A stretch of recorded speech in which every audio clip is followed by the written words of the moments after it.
Jadi kali ini kita akan membahas tentang Timothy Ronald. Oke, Timothy Ronald.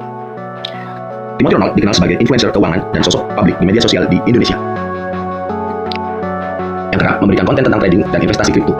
Ia juga dikenal karena gaya hidupnya yang terlihat mewah dan sering flexing di sosial media, serta menyelenggarakan sejumlah kelas atau komunitas edukasi kripto. Info ini didapat dari inilah.com. Dan yang kedua, apa yang sedang terjadi? Timothy Ronald dilaporkan ke Polda Metro Jaya oleh sejumlah orang atas dugaan penipuan trading kripto yang berkaitan dengan komunitas atau kelas yang ia bangun, yakni Akademi Kripto. Laporan polisi mencakup berbagai kerugian dari beberapa organ. Berita didapat dari Detik News. 3. Kronologi kasus. Pada 9 Januari 2026, polisi menerima laporan pertama yang memasukkan nama Timothy Ronald sebagai terlapor dalam dugaan penipuan investasi kripto. Seorang pelapor berinisial Y atau Yang mengaku rugi hingga 3 miliar akibat mengikuti sinyal atau panduan trading kripto yang dipromosikan dalam komunitas tersebut. Laporan lain dibuat oleh Agnes Stephanie yang mengaku rugi sekitar 1 miliar.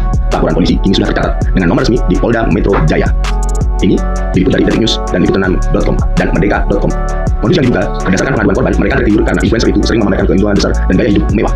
Ditawarkan materi edukasi lewat komunitas Akademi Kripto dengan biaya tertentu. Janji keuntungan tinggi disebut mendapatkan 300% sampai 500%. Keuntungan dari modal awal ternyata tidak terbukti. Ini dari inilah.com dan Kompas. 5. Tahap penyelidikan saat ini.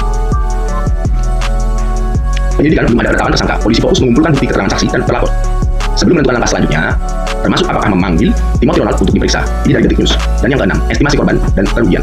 Menurut laporan di sosial media yang beredar, jumlah korban yang merasa dirugikan diklaim bisa sangat banyak, ribuan orang, dengan total estimasi nilai kerugian sampai 200 miliar rupiah.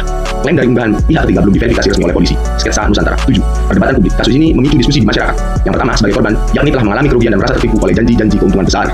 Dan yang kedua, pendukung atau pembela menyatakan bahwa kegiatan yang dilakukan oleh Timothy Ronald bukan investasi bodong, tetapi hanya menjalankan khusus edukasi dan tidak menghimpun dana investasi langsung dari peserta. Ini dari Detik News dan NTV News.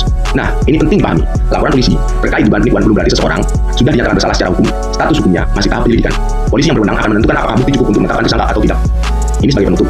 Ya, kasus ini menjadi salah satu contoh pentingnya berhati-hati terhadap tawaran investasi yang terdengar sangat muluk-muluk, terdengar sangat bagus.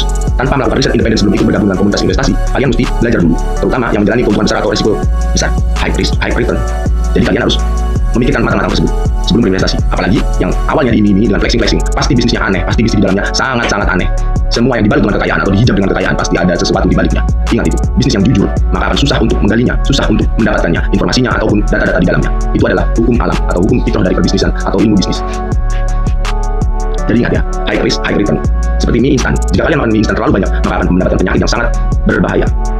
Lebih baik sedikit-sedikit, susah-susah, bersusah-susah, berpayah-payah di depan, tapi bersenang-senang di kemudian hari. Seperti di dunia, ilmu di dunia kita hanya sebagai permainan belaka, tapi hidup selamanya adalah di akhirat. Ingat itu.